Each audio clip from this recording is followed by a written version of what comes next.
सभी को good morning. Good morning sir. Very very good morning. देखिए, हम लोग स्टेट्स ऑफ मैटर पर स्टडी कर रहे थे पिछले क्लास में और आज इसको कंटिन्यू करते हुए आगे बढ़ाएंगे। ठीक है,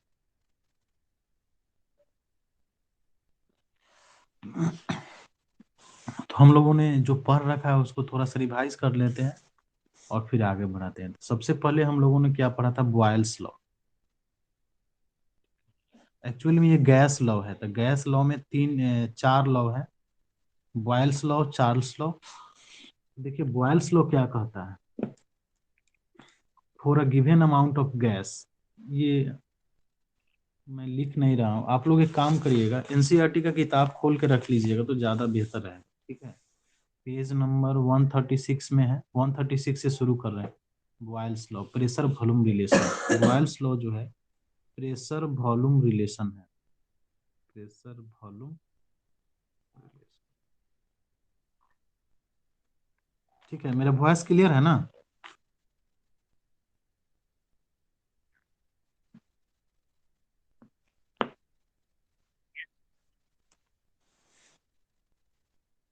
तो चलिए, तो बॉयल्स लॉ का कहना है कि for a given amount of gas at constant temperature, ठीक है, pressure is inversely proportional to volume of the gas. अब सिंपल सी है भाई, बलून को आप ऊपर से प्रेशर लगाइएगा। ठीक है, बलून को अगर प्रेशर लगाया जाए तो उसके वॉल्यूम वॉल्यूम में क्या होगा? कम होगा, कम ही होगा। तो eight constant temperature for given amount of gas at constant T की बात मैं कर रहा हूँ, अगर टेम्परेचर को कांस्टेंट कर दे, ये ऐसे है।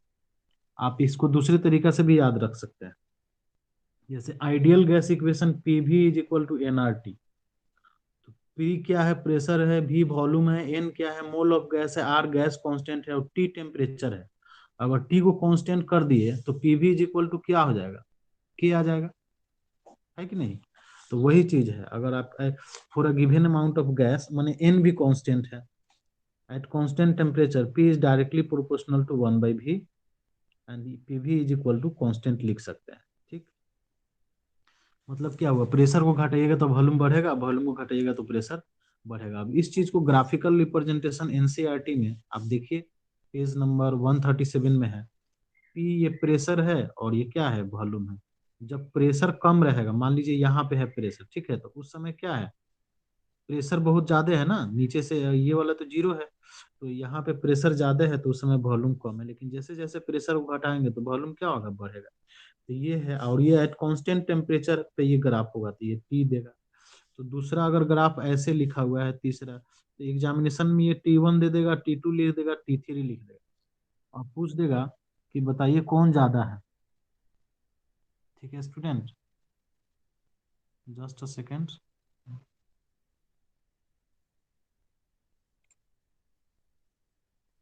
यहाँ T1 ज्यादा है, T2 ज्यादा है कि T3 ज्यादा है? तो आप एक एक्सिस दे सकते हैं यहाँ पर। आप देखिए, आप जी सिंपल से जानते हैं कि टेम्परेचर बढ़ाते हैं तो बलून का साइज बढ़ेगा। गर्मी के दिनों में साइकिल का ट्यूब फैल जाता है, क्योंकि टेम्परेचर बढ़ेगा। तो यहाँ T1 है, T2 है, T3 है। तो फैल इसलिए जाता है ना, गर्मी हीट करेंगे तो प्रेशर बढ़ेगा। तो आपका T3 यहाँ ज्यादा हो गया, T2 कम हो गया, T1 क्या हो गया? कम हो गया। समझ गया? आपके एनसीईआरटी बुक में 600 केल्विन है और ये है 400 केल्विन और ये है 200 केल्विन। एक तो ये ग्राफ हो गया, चलिए क्लियर। दूसरा ग्राफ आप समझ लीजिए, पी और 1/v के बीच में जो ग्राफ आता है वो सीधा आता है। देखिए, P is P is directly proportional to 1/v, यानी y बराबर mx पे ये सेट कर जाएगा। ये हो जाएगा y is equal to mx। तो y की जगह क्या हो गया? P, और m की जगह क्या हो गया? 1/v, और x सॉरी x की जगह v हो 1/v हो गया, और m स्लोप हो गया। ग्राफ का क्या आ गया? ये स्लोप। तो P और V, ये जो स्लोप बताएगा ये क्या चीज बताता है? T को बताता है। कांस्टेंट T पर होता है ये ग्राफ, इसीलिए इसको हम लोग आइसोथर्म भी बोलते हैं। पी और भी के बीच के ग्राफ को क्या बोलते हैं? आइसोथर्म बोलते हैं, क्योंकि ये जो है, ये स्लोप जो है कांस्टेंट टेम्परेचर पे आता है ये। ठीक, चलिए एक और है। अब देखिए, आपने क्या देखा? तीन ग्राफ दिखा रहा हूं मैं, देखो। एक पी को बढ़ाओगे तो भी घटेगा, एक ऐसे हो गया। और दूसरा ग्राफ हो गया पी और 1/v का ग्राफ, देखो सरल लिखा हो गया। और तीसरा ग्राफ मैं बता रहा हूँ पी भी, या इधर आप पी भी रख सकते हैं या भी रख सकते हो। तो पी को बढ़ाओगे तो भी घटेगा, और भी को घटा बढ़ाओगे तो पी घटेगा, माने दोनों कांस्टेंट होगा। तो ये ग्राफ कैसा आएगा, सरल रेखा होगा। अगर दो लाइन है, एक T1 है एक T2 है, तो T2 is greater than T1।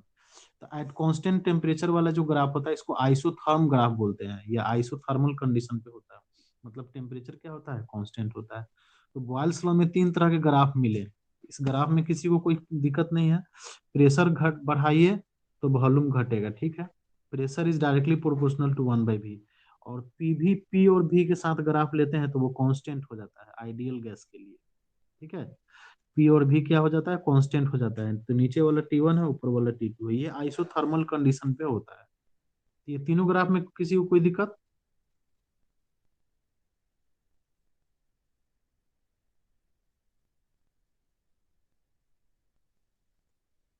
बोलो, बॉयल्स लॉ क्लियर हो गया ना? जी सर। चलिए, तो अगला हम लोग आगे की तरफ बढ़ते हैं, चार्ल्स लॉ।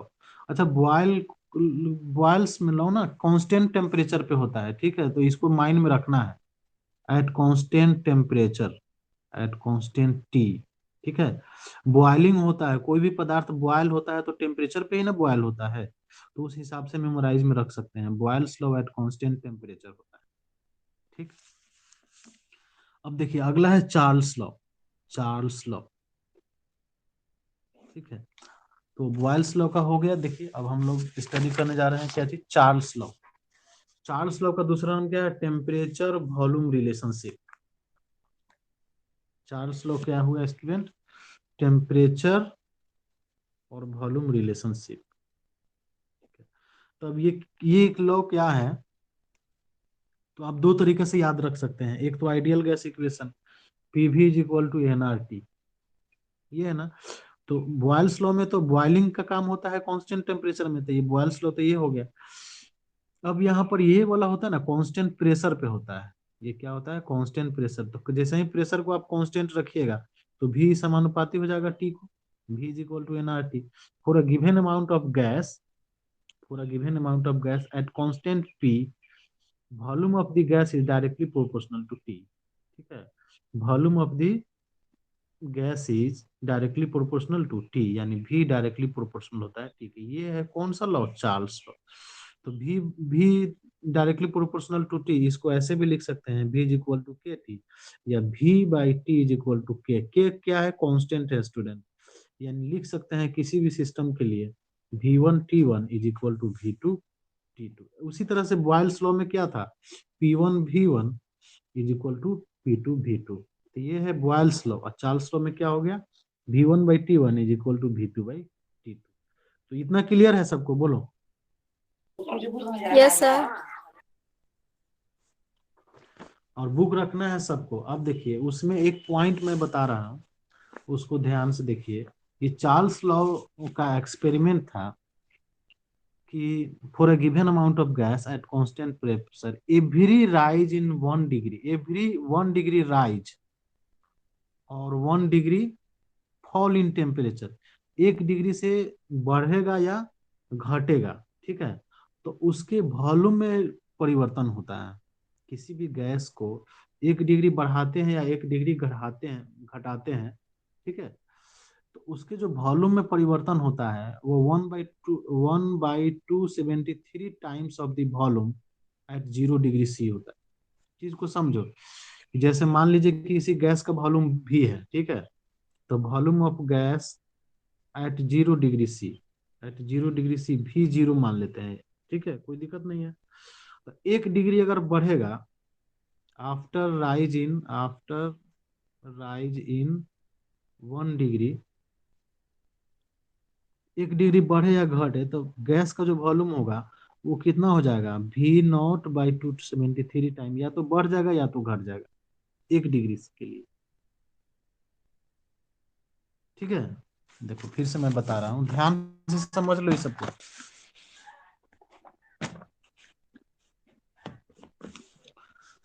चार्ल्स लॉ का ये कहना है कि for a given amount of gas at constant pressure V is directly proportional to T, तो यहाँ पर के टी लिख सकते हैं, तो लिख सकते हैं V by T is equal to K, यानी किसी भी सिस्टम के लिए V1 T1 is equal to V2 T2, ये चीज है। अच्छा, अब ये एक्सपेरिमेंटल कंडीशन इनका है चार्ल्स लॉ के लिए कि भी volume of gas at 0 degree C, 0 degree C पर वॉल्यूम भी नॉट है। तो अगर 1 डिग्री बढ़ेगा आफ्टर आफ्टर 1 डिग्री राइज और वन आफ्टर 1 डिग्री राइज, ठीक है, तो वॉल्यूम क्या हो जाएगा, भी हो जाएगा इनिशियल वॉल्यूम का 1/273 टाइम्स बढ़ जाएगा, या अगर घटेगा तो 1/273 टाइम्स घट जाएगा, ठीक है। तो 1 डिग्री अगर बढ़ता है तो V0 + V0/273 हुआ। तो अगर T डिग्री बढ़ेगा तब क्या होगा, T डिग्री राइज होगा तब क्या होगा, तो 1 डिग्री से इतना चेंज होता है तो T डिग्री से कितना होगा, V0 × T/273। तो वॉल्यूम एट टी टेम्परेचर पे क्या होगा, V0 + V0T/273। तो इसमें V0 कॉमन कर लेंगे तो क्या होगा, 1/T/273। तो V0 भाई इंटू 273 एलसीएम ले लो, तो 273 + T।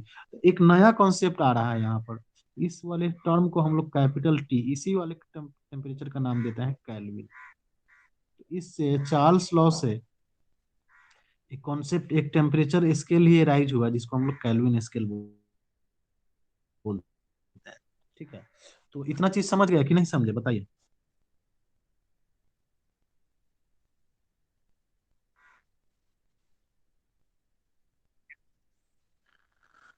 अच्छा, अब देखो ग्राफ है, चार्ल्स लॉ का ग्राफ है, वो आपके बुक में है पेज नंबर 139 में, लेकिन मैं बता रहा हूँ उसे देखिए। उन्होंने भी और टी के बीच में ग्राफ दिया, भी और टी। तो ये ग्राफ जो आया ना, ये ग्राफ आया 0 डिग्री C पर, कुछ इस तरह से ग्राफ आया, ठीक है, इस तरह से ग्राफ आया। यहाँ डार्क लाइन है ना, ये डार्क लाइन है। तो यहाँ पर एक हाइपोथेटिकल कंसेप्ट भी निकल रहा है, अगर इस ग्राफ को पीछे की तरफ डॉट डॉट मिलाया जाए, नहीं, तो जिस पॉइंट पे कटता है ना वो वाला पॉइंट है -273.15 डिग्री C, ठीक। और इस कैल्विन को बोलते हैं 0 कैल्विन, इस टेम्परेचर को क्या बोलते हैं, 0 कैल्विन, या इसको बोलते हैं एब्सोल्यूट 0 टेम्परेचर। तो ये केवल हाइपोथेटिकल कंसेप्ट है, ठीक है। किसी भी पदार्थ को, जैसे वॉल्यूम और टेम्परेचर के बीच में ग्राफ आया तो यहाँ पे 0 डिग्री C पे कुछ ना कुछ वॉल्यूम हो रहा था, लेकिन जैसे ही उसको अगर ग्राफ को स्लोप को पीछे किया गया तो ये कहाँ पे आके टच किया, 273.15 डिग्री C पर, और इस टेम्परेचर का नाम दिया गया 0 कैल्विन, जिसको एब्सोल्यूट 0 टेम्परेचर पे, मैंने एक कॉन्सेप्ट इमर्ज किया कि एब्सोल्यूट 0 टेम्परेचर पर किसी भी गैसीय पदार्थ का वॉल्यूम क्या हो जाएगा, 0 हो जाएगा। लेकिन ऐसा पॉसिबल नहीं है भाई, क्या है कि आप उसे ठंडा कीजिएगा तो बदलेगा, फिर सॉलिड में बदल जाएगा। लेकिन एक कॉन्सेप्ट हुआ, ये हाइपोथेटिकल कॉन्सेप्ट है, 0 कैल्विन टेम्परेचर एब्सोल्यूट 0 टेम्परेचर, एक स्केल निकला। तो ये क्वेश्चन पूछता है कि चार्ल्स लॉ से कौन सा स्केल उत्पन्न हुआ, तो ये कैल्विन स्केल उत्पन्न हुआ, और 0 कैल्विन को हम लोग एब्सोल्यूट 0 टेम्परेचर बोलते हैं, जो कि ग्राफ में आपको बुक में भी दिया हुआ है, मैं दिखा रहा हूँ आपको, देखिए। क्योंकि चार्ल्स लॉ क्या था, कांस्टेंट प्रेशर पे था, तो प्रत्येक लाइन क्या बता रहा है, P1 P2 P3 को बता रहा है। तो यहाँ पर देखिए डार्क लाइन है और पीछे क्या है, डॉटेड लाइन है। तो लगभग लगभग 0 डिग्री C यहाँ है। तो देखिए इसको क्या किया गया, पीछे किया गया, तो कहाँ टच किया गया है, -273.15 पर। तो इस टेम्परेचर को कहा गया कि भाई इस टेम्परेचर पर किसी पदार्थ का वॉल्यूम 0 हो जाएगा, नहीं, और इसलिए इस टेम्परेचर को नाम दिया गया एब्सोल्यूट 0 टेम्परेचर, ठीक है। तो V और T का ग्राफ क्या होता है, कांस्टेंट P पर होता है, ये भी चीज क्लियर हो गया। अगर अलग V और T का ग्राफ है, V और T का ग्राफ है, इसमें 3 लाइन है, ठीक है, अलग P1 P2 P3, P1 P2 P3। तो अब आपसे पूछ सकता है कौन ज्यादा होगा भाई, तो V और T को एट कांस्टेंट P होता है, तो इस ग्राफ को कांस्टेंट P वाले ग्राफ को क्या बोलते हैं, आइसोबार बोलते हैं, क्या बोलते हैं, आइसोबार, ठीक है। प्रत्येक लाइन को क्या बोलते हैं, आइसोबार बोलते हैं। इसमें P3 का मान ज्यादा होगा और P1 का मान P3 ज्यादा होगा उससे कम होगा P2, उससे कम होगा P1। समझ गए? अब P3 ही ज्यादा क्यों होगा? तो आप ऐसे भी सोच सकते हैं कि V और T के बीच में जो रिलेशन है, आप आइडियल गैस इक्वेशन याद कर लिए, NRT। ठीक है, NRT याद कर लिए हो सब। तो चार्ल्स लॉ क्या कहता है कि V/T, देखो तो इधर क्या लिख सकते हैं, NR/P लिख सकते हो। तो V/T क्या है, कांस्टेंट है। यहाँ कांस्टेंट यानी कि ग्राफ का स्लोप कौन देगा, NR/P दे रहा है, NR/P। तो कांस्टेंट क्या है, कांस्टेंट समानुपाती है NR/P के। यानी कि ग्राफ का स्लोप जब ज्यादा है तो P कम होगा, और स्लोप कब कम है तो P क्या होगा, ज्यादा होगा। अरे स्लोप के तो डायरेक्टली इनवर्सली प्रोपोर्शनल है प्रेशर का ना। तो देखो इस ग्राफ में किसका स्लोप ज्यादा है, कि स्लोप ज्यादा है किसका, P1 का ज्यादा है, P2 का कम है, P3 का कम है। तो जिसका स्लोप कम है ना उसका P3 ज्यादा होगा, क्योंकि देखिए यहाँ पे लिख रहा है भाई, स्लोप जिसका ज्यादा है उसका प्रेशर कम है, जिसका स्लोप कम है उसका प्रेशर ज्यादा है। तो हम लोग उस हिसाब से निकाल लिए, P3 ज्यादा है, P2 कम है, फिर P1 सबसे कम है। तो इसमें ये क्लियर हो गया। देखिए एनसीईआरटी ग्राफ में यहाँ पे लिखा हुआ भी है, P3, P4, P2 कौन ज्यादा है कौन कम है। तो हम लोग चार्ल्स लॉ के स्लोप कांस्टेंट से स्लोप पता कर लिए कि भाई स्लोप में क्या रिलेशन होता है और कांस्टेंट P में। तो देखे हैं कि स्लोप K बराबर आया है NR/P। यानी कि K यानी कि स्लोप जिसका ज्यादा है उसका P कम है, जिसका स्लोप कम है उसका P ज्यादा है। तो क्लियर हो गया। ये रहा आपका चार्ल्स लॉ। चार्ल्स लॉ के ग्राफ को क्या बोलते हैं, आइसो बार बोलते हैं। Each line is called isobar. तो बॉयल्स लॉ भी देख लिया और चार्ल्स लॉ भी देख लिया। बताओ इस दोनों में अगर कोई प्रॉब्लम है तो पूछो, नहीं तो आगे बढ़ेंगे हम लोग।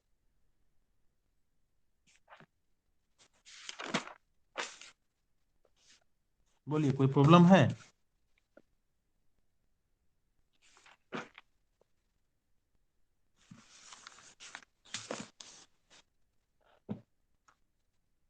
किसी को कोई प्रॉब्लम है बॉयल्स लॉ और चार्ल्स लॉ में?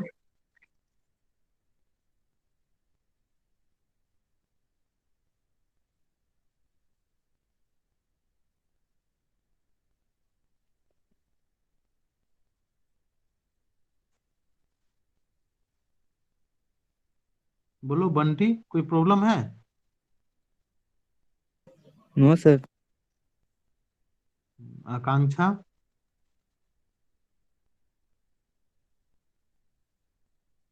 आकांक्षा सुन रही है?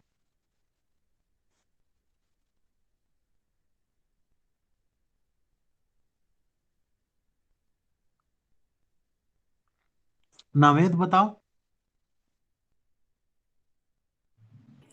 No sir.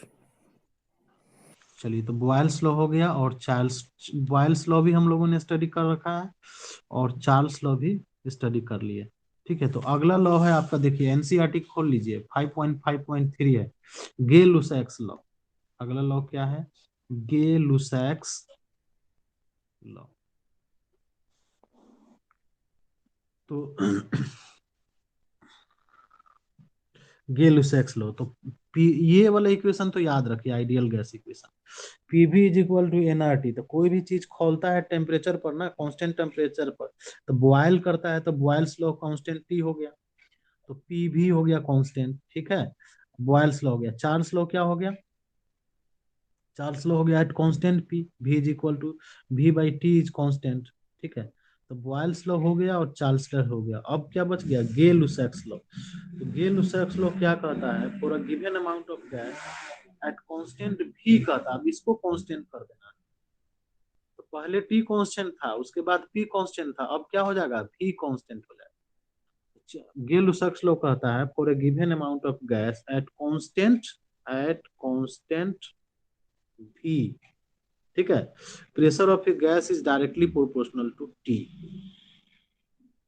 गे लुसैक्स लॉ का कहना है for a given amount of gas at constant V, P is directly proportional to T. यानी इसको लिख सकते हैं P1/T1 is equal to P2/T2।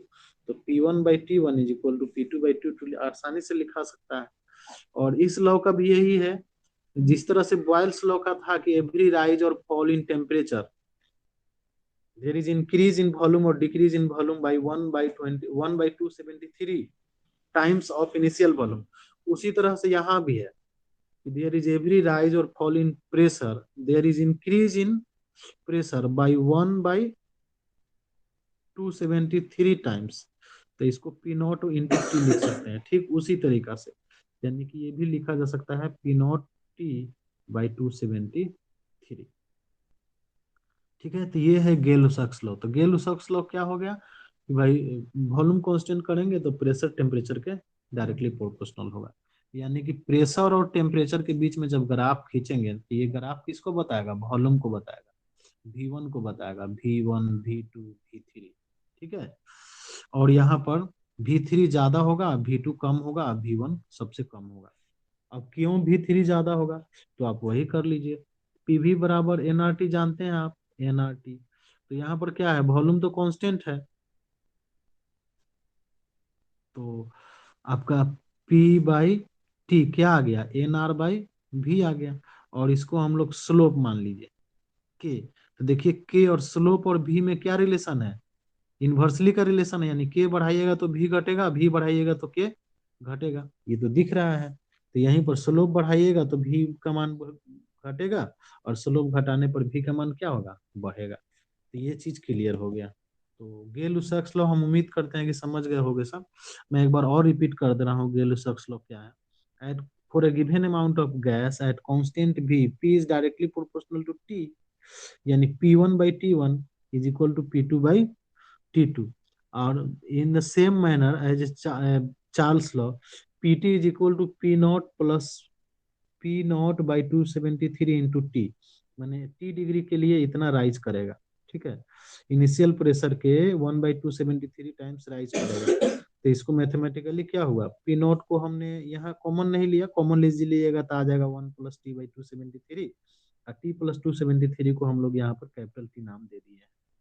ठीक, और पी और टी के बीच में ग्राफ ऐसा आता है, और इस ग्राफ का नाम क्या है, कांस्टेंट वॉल्यूम पर जो ग्राफ होता है उसका नाम है आइसोकोर्स। क्या नाम है, आइसोकोर्स। इस line of the curve is called isochores. तो V3 V2 V1 में किसका ज्यादा होगा, V3 ज्यादा होगा, V2 कम होगा, V1 कम होगा, ऐसा कैसे करें। तो आइडियल गैस इक्वेशन से आप कांस्टेंट स्लोप का रिलेशन निकाल लिए हम लोग, और स्लोप के रिलेशन से पता चल गया कि ग्राफ का स्लोप और वॉल्यूम में इन्वर्सली संबंध है, मतलब कि स्लोप बढ़ाएंगे तो वॉल्यूम घटेगा, और वॉल्यूम बढ़ाएंगे तो स्लोप घटेगा। तो ये समझ गया गेल-लुसाक्स लॉ। Yes sir. तो देखिए पेज 5.53 ये वाला भी हम लोग का हो गया गेल-लुसाक्स लॉ। अब बच गया एवोगाड्रोस लॉ। एवोगाड्रोस लॉ तो पहले से ही पढ़ते आ रहे हैं हम लोग, एवोगाड्रोस लॉ क्या होता है। ठीक है, तो ये क्या कहता है कि under similar condition of temperature and pressure, यानी टेम्परेचर और प्रेशर को कांस्टेंट कर देता है। तो टी एंड पी को जब कांस्टेंट किया जाता है, भी समानुपाती होता है। हम लोग फर्स्ट लेसन में भी पढ़े थे एवोगाड्रोस लॉ, नहीं, under similar condition of temperature and pressure equal volume of different gases contain equal number of particle. अगर जैसे अलग अलग वॉल्यूम होगा, वॉल्यूम क्या होगा, अलग अलग होगा, और सबका टी और पी एक ही हो, सी अब सबका टी और पी एक ही हो, तो नंबर ऑफ मोलिकुल्स भी क्या होंगे, सेम होंगे। ठीक है, तो ये है आपका Avogadro's law, equal volume of all gases contains equal number of mole of molecule. ठीक है, तो ये है आपका एवोगाड्रोस लॉ। एवोगाड्रोस लॉ भी क्लियर हो गया। एवोगाड्रोस लॉ तो हम लोग पहले से भी पढ़ चुके हैं, तो हम लोग चार लॉ को स्टडी किए हैं। सबसे पहला क्या, Boyle's law at constant T. फिर पढ़े हैं क्या, Charles law at constant P. फिर पढ़े हैं गे-लुसाक्स लॉ एट कांस्टेंट भी। और फिर पढ़ लिए एवोगाड्रोस लॉ। ठीक है, तो एक लाइन में बॉयल्स लॉ क्या होता है, pressure is directly proportional to 1/v। Charles law क्या होता है, रुको, just a second।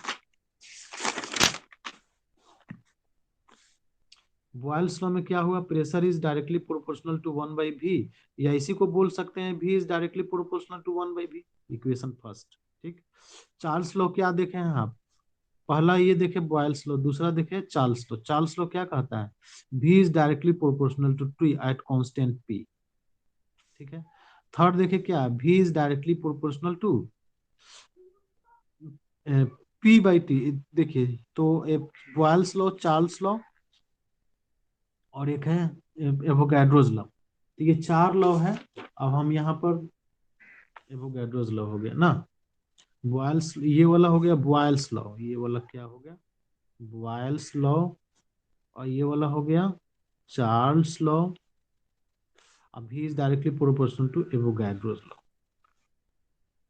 Avogadro's law.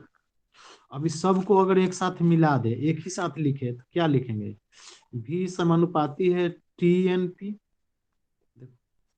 ये तीनों लॉ को हम एक साथ अगर मिला रहे हैं तो क्या हो गया, ये बॉयल्स लॉ है, फिर दूसरा वाला चार्ल्स लॉ, थर्ड वाला एवोगैड्रोज लॉ। अगर तीनों लॉ को एक साथ मिलाया तो क्या हो, भी is directly proportional to T N by P. नहीं, और यहाँ पर एक कांस्टेंट आता है, उसी कांस्टेंट का नाम है R T N by P, और इसी सर को यहाँ हम, एन क्या है? एन मोल है, मोल है, number of mole of gases.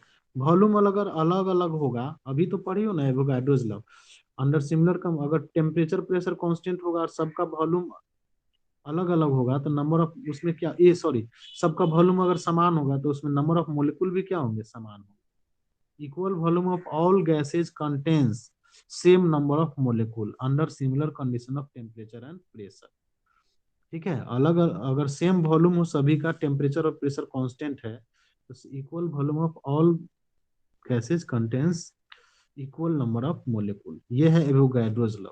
तीनों लॉ को हम लोग एक साथ कंबाइन किए हैं, तो भी is directly proportional to T N by P हो गया। और जब प्रोपोर्शनलिटी साइन को हटाते हैं तो कांस्टेंट लाते हैं, R T N by P हो गया। और यही होता है पी भी is equal to N R T, यही है आपने आइडियल गैस इक्वेशन। तो सभी गैस लॉ को मिलाते हैं तो हमारा कौन सा गैस इक्वेशन आ जाता है, आइडियल गैस इक्वेशन। ठीक है, ideal gas equation P V is equal to N R T. अगर ये कांस्टेंट हो जाए, एन एन तो अगर equal number of mole molecule है, आर कांस्टेंट है, तो इसको ऐसे भी लिख सकते हैं P one V one by T one is equal to P two V two by T two, क्योंकि पी वी बाई टी क्या है, कांस्टेंट है। पी वी बाई टी क्या है, कांस्टेंट है ना कांस्टेंट। तो इस हिसाब से हमको, हम लोगों ने अभी क्या क्या स्टडी किया, बॉयल्स लॉ, चार्ल्स लॉ, फिर गे लुसाक्स लॉ को भी स्टडी किया है। उसमें भी वही है, pressure is P by T का कॉन्सेप्ट है। तो हम लोग भी को एक साथ, भी वाला जो था ना समीकरण, उसको उठा कर लाए हैं और सबको मिला दिए हैं, तो हमारा आ गया क्या, ideal gas equation P B is equal to N R T.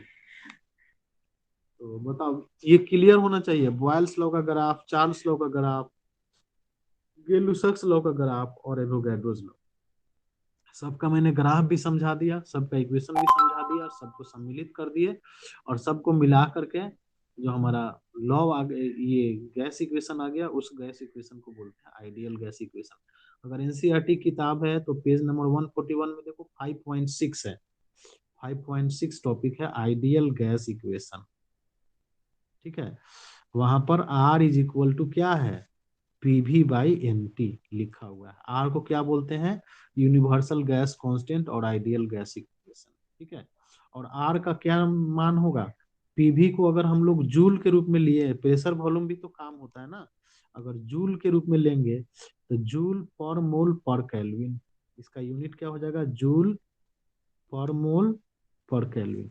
ठीक है, अगर हम लोग प्रेशर का लीटर एटमोस्फेयर में डाल दिए, अब वॉल्यूम को लीटर में डाल दिए, तो इसका यूनिट क्या हो जाएगा, लीटर एटमोस्फेयर पर मोल पर केल्विन। ठीक है, तो इसका जूल के रूप में होता है, इसका मान होता है 8.314 जूल पर केल्विन पर मोल, और लीटर में होता है 0.0821 लीटर एटमोस्फेयर पर मोल पर केल्विन। ठीक है, तो जहाँ एनर्जी वाला टर्म होगा वहां जूल की बात आएगी तो 8.314 मान रखेंगे, जहाँ लीटर एटमोस्फेयर की बात होगी, प्रेशर का टर्म होगा, वहां पर इस कांस्टेंट का मान 0.0821 लीटर एटमोस्फेयर पर मोल पर केल्विन रखेंगे। तो इस आइडियल गैस इक्वेशन को बोलते हैं कंबाइंड गैस लॉ, और इस गैस लॉ से हम लोग आर का भी मान निकाल लेते हैं। तो चलिए ये क्लियर हो गया। तो अब इस आइडियल गैस इक्वेशन को तो डेंसिटी से रिलेशन करना है, डेंसिटी, डेंसिटी से कैसे relation, density and molar mass. तो हम लोग जानते हैं PV is equal to N R T. तो पीवी, एन का मतलब जानते हो आप, weight by molar mass, weight by molar mass into R T. तो इसको लिख सकते हैं ना, डब्ल्यू बाई, ये भी लिख सकते हैं कि नहीं, मोलर मास इंटू भी आर टी, ये तो लिख सकते हैं। और डेंसिटी, वेट मतलब क्या, मास। तो डेंसिटी बराबर क्या होता है, मास बाई वॉल्यूम, तो इसको डेंसिटी लिख सकते हैं। यानी कि P is equal to D R T by क्या लिख सकते हैं, मोलर मास एम। यानी ये हो गया P M is equal to D R T, यानी डेंसिटी इज इक्वल टू हो गया क्या चीज, P M by R T. M क्या है, molar mass of the gas, P क्या है, प्रेशर है, आर क्या है, गैस कांस्टेंट है, टी क्या है, टेम्परेचर। तो ये रिलेशन है डेंसिटी से।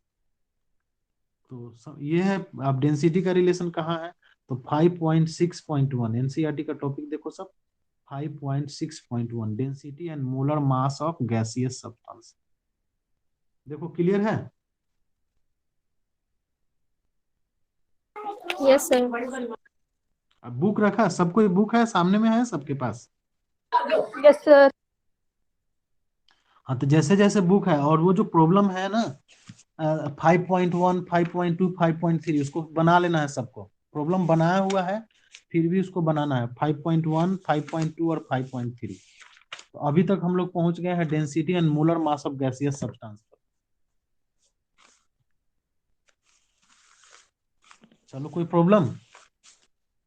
देखो यहां तक पहुंच गए हैं, density and molar mass of gaseous substance.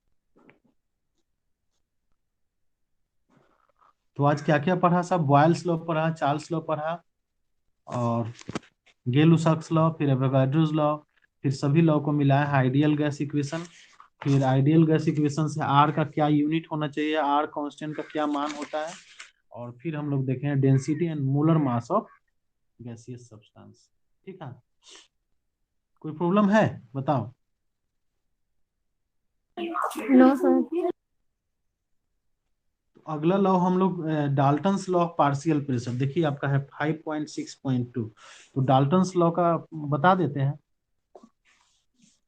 देखो डाल्टन्स लॉ क्या कहता है, जैसे कोई कोई बर्तन है, ठीक है, इसमें बहुत सारा गैस है, मान लीजिए कि ए बी और सी है। मान लीजिए ए का प्रेशर है पी ए, एक गैस है, एक ए के कारण जो प्रेशर है पी ए है, बी के कारण जो प्रेशर है पी बी है, और सी के कारण जो प्रेशर है वो पी सी है। तो डाल्टन्स लॉ कहता है कि इस गैस का टोटल प्रेशर होगा पी टी, ये P A plus P B plus P C के जोड़ के बराबर होगा। ठीक है। The total pressure exerted by the mixture of non-reacting gas is equal to the sum of the partial pressure of individual gas. Individual gas का partial pressure को अगर जोड़ देंगे ना, तो वही टोटल प्रेशर निकल जाएगा। ये कौन सा लॉ कहता है, Dalton's law of partial pressure. ये है डाल्टन्स लॉ। ये कौन सा लॉ हो गया, डाल्टन्स लॉ। अगर किसी बर्तन में बहुत सारे गैस है, वो नॉन रिएक्टिंग गैस, अब ऐसा नहीं कि वो रिएक्शन कर जाए, तो टोटल प्रेशर जो है वो पार्शियल, सभी के पार्शियल प्रेशर को जोड़ देंगे तो बराबर आ जाएगा। अब मान लीजिए पीए में, तो पीए के क्या हो जाएगा, पीए बराबर क्या होता है, N N A by R T by भी। ठीक है ना। एट कांस्टेंट टेम्परेचर पर उसका वॉल्यूम, ये उसका मोल तो फिक्स है, वॉल्यूम तो सबके लिए फिक्स है। तो पीबी का क्या हो जाएगा, N B by R, N B R T by भी। और पीसी का क्या हो जाएगा, N C R T by भी हो जाएगा। तो अगर हम लोग पी टी, पी टोटल निकालने चले, तो क्या हो जाएगा, N A R T by भी, और फिर N B R T by, sorry N B R T by भी, और फिर N C R T by भी। अब इसमें क्या क्या, ये आर टी बाई भी तो क्या है, कॉमन है, तो इसमें कर लेंगे N A plus N B plus N C. ठीक है। तो ये क्या हो गया, यहाँ टोटल प्रेशर हो गया, टोटल प्रेशर हो गया, और आर टी बाई भी, इसको मान लो ना एन टी मान लो, टोटल मोल, इसको इक्वेशन सेकेंड मान लेते हैं, इसको फर्स्ट मान लेते हैं। ठीक है। एक इक्वेशन हम लोग क्या रखे थे कि P A is equal to N A R T by भी, ये रखे थे ना, इसको इक्वेशन सेकेंड माने थे। अब देखो इक्वेशन फर्स्ट में माने टोटल व टोटल प्रेशर को पार्शियल प्रेशर से भाग देते हैं, तो क्या होता है, पीटी बाई पी ए होता है, और ये क्या होगा, आर टी बाई भी इंटू एन टी है, एन टी माने टोटल मोल, और फिर क्या है ये देखो N A, N, sorry N A का A mole R T by भी, तो आर टी बाई भी से आर टी बाई भी कैंसिल हो गया, माने पी टी क्या हुआ, टोटल मोल बटा ए का मोल, है कि नहीं। तो टोटल प्रेशर और ये पार्शियल प्रेशर। तो अब देखिए टोटल मोल, इसको पलट के तो लिख सकते हैं ना, टोटल इसको ऐसे लिख सकते हैं, पार्शियल प्रेशर ऑफ ए बटा पार्शियल टोटल प्रेशर आई N A by N T. N A by N T को क्या बोलते, उसका मोल बटा टोटल मोल को मोल फ्रैक्शन बोलते थे, हम लोग फर्स्ट लेसन में पढ़े थे ना। तो मोल फ्रैक्शन बराबर क्या हो गया, पार्शियल प्रेशर ऑफ गैस बटा टोटल प्रेशर। तो ये सिंपल सा एक कैलकुलेशन है Dalton's law of partial pressure, और ऐसे हम लोग पहले से ही जान रहे हैं। किसी गैस का मोल फ्रैक्शन अगर निकालना है तो उस गैस का मोल बटा टोटल मोल, ये तो जान रहे हो कि नहीं जान रहे हो। मोल फ्रैक्शन ऐसे ही तो निकलता है कि उसका मोल बटा टोटल मोल। अगर बी का हम लोग को मोलंस निकालना है, मोल फ्रैक्शन, तो बी का मोल बटा टोटल मोल। अगर सी का मोल फ्रैक्शन निकालना है तो सी का मोल बटा टोटल मोल। ये हम लोग partial pressure, Dalton's law of partial pressure से कैलकुलेशन करके निकाल लिए हैं। तो अगर टोटल प्रेशर निकालना हो या, तो ये सब तो पहले से जान रहे हैं। तो अब मान तो टोटल उस गैस का पार्शियल प्रेशर बटा टोटल प्रेशर, फिर उस गैस का पार्शियल प्रेशर ऑफ बी बटा टोटल प्रेशर। तो प्रेशर के भी टर्म में और मोल मोल के टर्म में तो हम लोग पहले ही से निकाल रहे हैं, और प्रेशर के टर्म में भी निकाल सकते हैं हम लोग। मान लीजिए ए का मोल फ्रैक्शन निकालना है, तो ए का पार्शियल प्रेशर बटा टोटल प्रेशर, बी का पार्शियल मोलंस निकालना है तो बी का पार्शियल प्रेशर बटा टोटल प्रेशर। क्लियर है ना, ये सब तो पहले से पढ़े हो।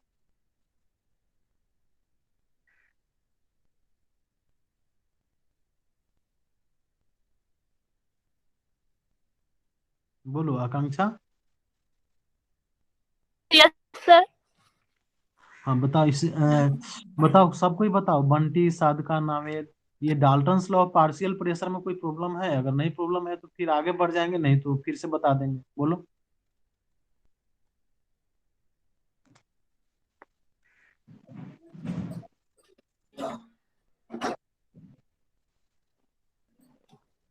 नो सर, नोट भेज दीजिएगा, देखेंगे फिर बताएंगे।